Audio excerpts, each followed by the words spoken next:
Today's topic is arc measure and length. First, we're going to discuss central angles. For any angle, I always need to identify its vertex and the sides that create that angle. So for a central angle that we find in a circle, the vertex is going to be the center. And the sides would both be radii. So I need a vertex, which would be the center, and then the sides would be radii. So if I wanted to name this angle that I have here, then this would be angle QPR. Okay, that would be a central angle. And if I had other points on the circumference, then I'll be able to name other angles. So I could have angle MPQ, or I could have angle WPM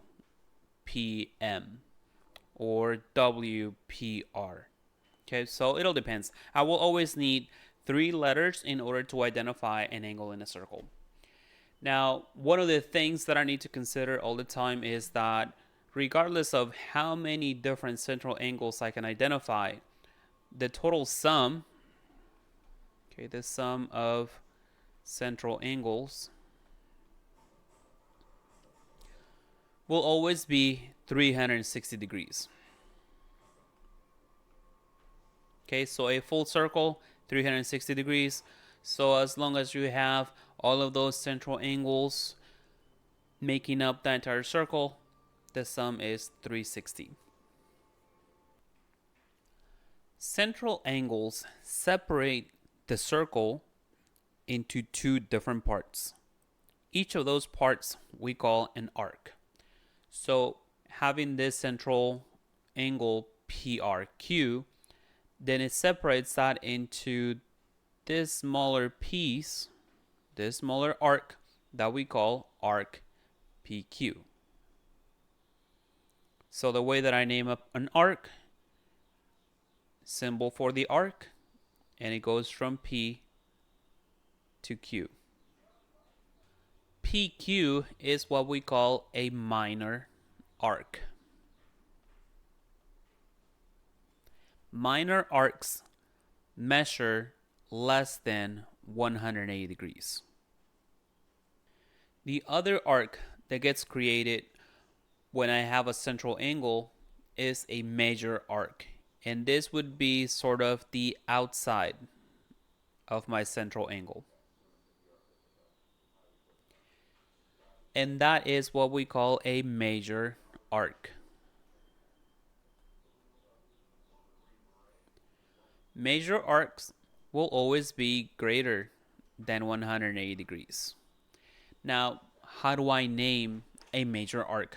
So that's going to be slightly different from the minor arc. So for the minor arc, we use the 2 endpoints, P and Q, but I cannot do the same thing for a major arc.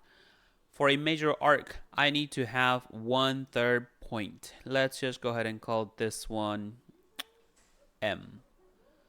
So the name for this major arc would be the arc that goes from P, goes through M, and ends at Q. So I still have the same 2 endpoints, P and Q, as the minor arc, but I need to emphasize that it is the longer arc. Okay, so I need a 3rd point. So I have minor arcs that measure less than 180. I have a major arc that measures more than 180. So what about those arcs that measure exactly 180 degrees? So those would be the arcs that get created when I have a special central angle. And that would be when my central angle happens to be created by a diameter. Okay, so this would be 180 degrees. Okay, so they equal 180 degrees. And that type of arc, we call it a semicircle. Semicircles are named in the same way as the major arcs. So if I have P if I have N and if I have Q over here, then I'll be naming this semicircle P and Q. So the idea is to be able to differentiate between a minor arc and a major arc by simply looking at the names.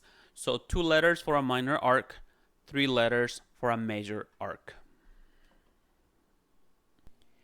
And one last thing to mention is that the measure of the central angle is equal to the measure of the minor arc. So for example, if we're looking at the measure of angle PRQ, then that is going to be equal to the measure of the minor arc PQ. So once again, central angle is equal to the measure of the minor arc. The arc addition postulate states that if I have 2 arcs that are adjacent to each other, so I have arc PQ and I have arc QR. So notice that they both have the same point. So that means that they are adjacent. So that means that if I were to take the measure of those two, so the measure of arc PQ, and I add it to the measure of arc QR, then that should be equal to the measure of the arc created by those two put together. So from P all the way over to R. So that will be equal to the measure of arc PR. Let's go over a few examples. The first one, we need to solve for all of the missing central angles. So let's see which ones those are. So I need to figure out this angle over here. So the measure of angle EAF. I need to figure out the measure of angle EAD. And that's pretty much it. Angle DAC, because of the symbol, that would be 90 degrees. So over here, EB, that would be a diameter. So that means that this lower half would be 180 degrees. So if I already have 52, I have 90 degrees, then all I have to do is go ahead and subtract all of that from 180 degrees. And I will get that my answer will be 38 degrees. Okay, so the measure of angle EAD would be 38 degrees. Similarly, I could do something like that for EAF, where I already have 60 for this upper half, and that means that the measure of angle EAF would be 120 degrees. Okay, so that was not too bad. Number 2, I need to find the measure of angle AOD. Angle AOD would be from here to here. So I need to figure out what is 25x. So for that, I need to figure out what is the value of x. Notice that AB seems to be a diameter, which means that from B all the way over to A, that would be a semicircle. So that means that those 3 angles added together should make 180 degrees.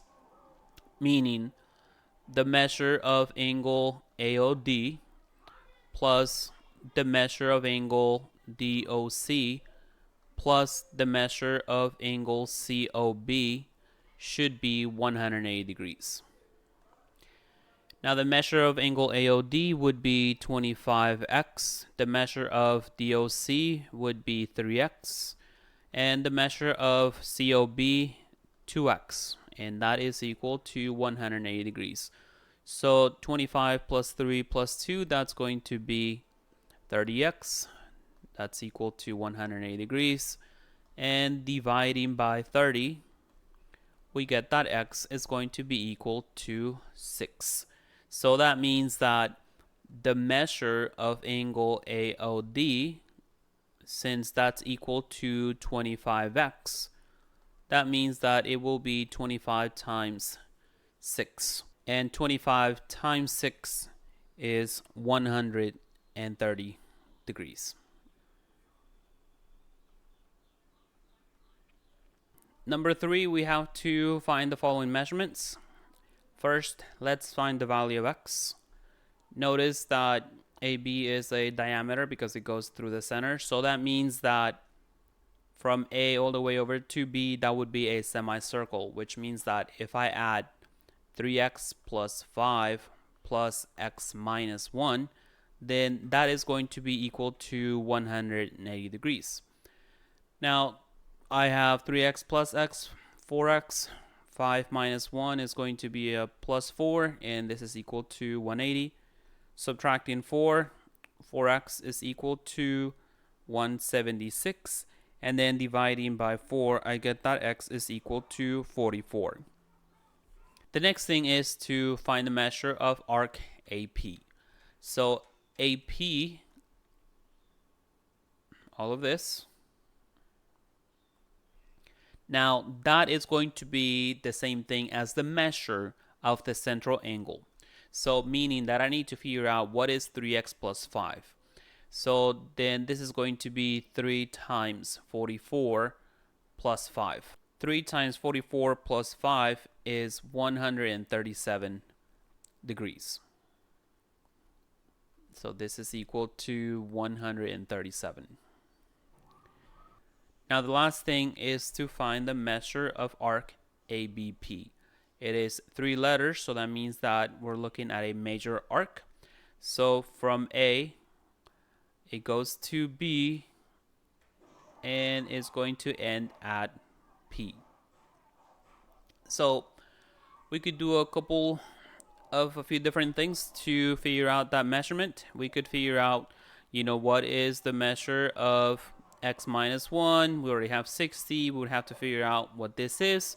But since we already know what the minor arc is, AP, then we could go ahead and subtract that from 360. Okay, so the measure of arc ABP is going to be equal to the whole entire circle, which is 360, minus the measure of the minor arc that we found, so AP. So that means that this is 360 minus 137. So the answer for this is going to be 223 degrees. Okay, so don't forget that relationship. All of the angles added together, that will make 360 degrees. But also, if you're looking at a minor arc with its major arc, then we should be able to add them together, and that's going to be equal to 360. And that's the property that I'm using here to say 360 degrees minus the minor arc should be equal to the major arc.